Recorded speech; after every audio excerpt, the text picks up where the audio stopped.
guys, Zane from the Infinite Jukebox here with another quick album review, and today I wanted to talk about the new Ben Folds record, What Matters Most.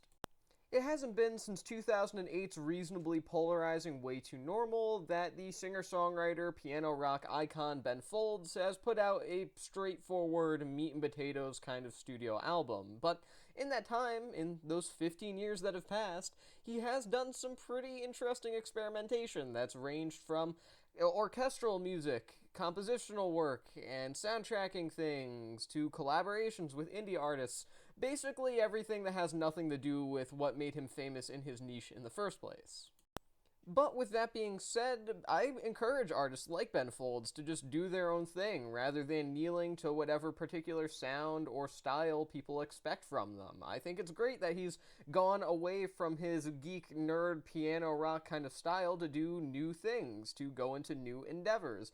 And he almost made a genuinely good step in a different direction with 2015's So There, where it was a sort of meeting of the minds, but it was his own mind, just the compositional, orchestral stuff that he did coming together with the singer-songwriter, piano rock style that he's primarily known for. It was an interesting concept on paper, and in execution it kind of felt awkward and disjointed, not particularly good, if I'm being totally honest.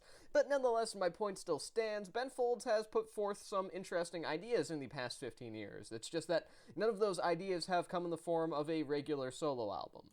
More importantly, this lack of just straightforward solo music from Folds over the course of the decade and a half that have since come to pass since his last effort in the nature of that, is that this could have been a great comeback for him. What Matters Most could have been a great return to his roots in some way, or even better, an example that he still has his roots in, well, the place that he came from, while still evolving artistically, but in the end, it's just neither of those things.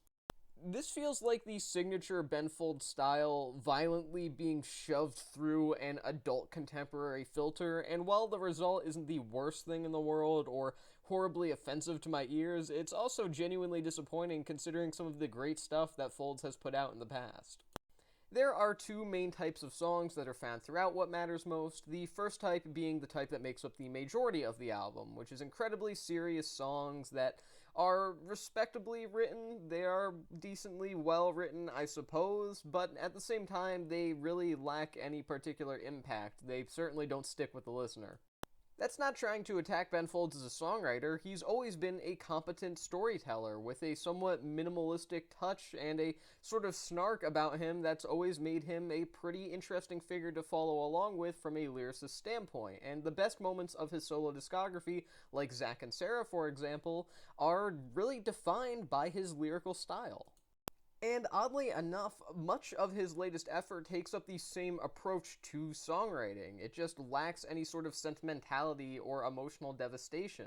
I mean, I'm not exactly expecting him to go back to those geek rock kind of roots. I understand that as one gets older, it becomes more and more awkward to try to be an angsty teenager getting shoved into a locker via your songwriting, but at the same time, if you're gonna remove the smarminess and the smirk that's always been hidden behind much of Folds' music, at least do something different that's interesting. This sounds like anything that, again, could be found on adult contemporary radio. Really, there are a number of songs here that are, again, written decently. Tracks like Back to Anonymous and Fragile that are fine, I suppose, but at the same time, they just feel so bland and uninspired and unremarkable in every single way. Certainly not even close to the caliber of compositional work that you would expect from someone of Folds' caliber, I'll say that. Then there are the comedic songs, which are significantly more rare on the album, but interestingly enough, significantly worse. The absolute worst offender here is actually the single, Exhausting Love Her, which is meant to be humorous, yet at the same time kind of sweet, and it's really just neither of those things. It feels like the musical equivalent of Sweaty Palms. It's just not interesting at all. The humor falls completely flat. His vocal work is actually kind of awkward there, if I'm being totally honest. It just feels so forced through and through, like he's trying to recapture the same sort of angsty wit that he found himself writing in during his Ben Folds 5 days with the mid to late 90s. That apparently was his peak, or at least that's seemingly what he thinks on that song in particular, considering he tries to emulate it horribly, might I add. But that's not the only track on the album that's like that. There are a couple others. There are just songs here like Paddleboat Breakup, for example, that try to deliver some level of wit, some level of self-awareness, and in turn self-deprecation that most pre-established fans of Ben Folds will probably be very well aware of at this point. It's not like it's the first time that he's done stuff like that in his lyrical content. Far from it, actually. It's something that's defined the vast majority of his career, or at the very least, the points of his career that many people consider to be the best years of his career. But it just does not land here at all. It falls completely flat. The most frustrating part about it all is that there's even a couple decent tracks on here, namely the title track as well as the lead single, Winslow Gardens, which actually left me with a fair amount of hope for a higher level of quality found throughout this record, but not so. It wasn't meant to be, I guess, because the non-stop balladry here just feels so monotonous, one note, poorly executed, and the entire thing lacks so much energy that it feels more fit to be played alongside your Michael Bublé or Harry Connick Jr. records than it does anything by Ben Folds in the past. I mean, of course, he's changing as an artist still, but at the same time, it's certainly not in the right direction. This is just bland in every way.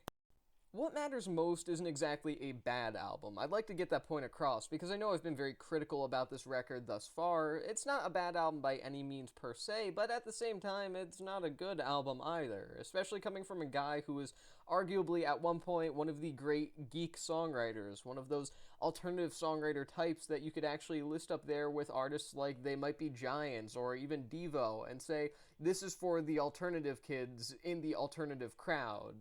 He was really something else entirely at one point, and I think that he really could make something very definitive and unique for his brand of songwriting in the future again, but I just will say this is not it. I'm going to give this record 2.5 stars out of 5. And with that being said, that's the end of this quick album review. I have been Zane from the Infinite Jukebox. Thank you for watching, and I'll see you guys in the next one.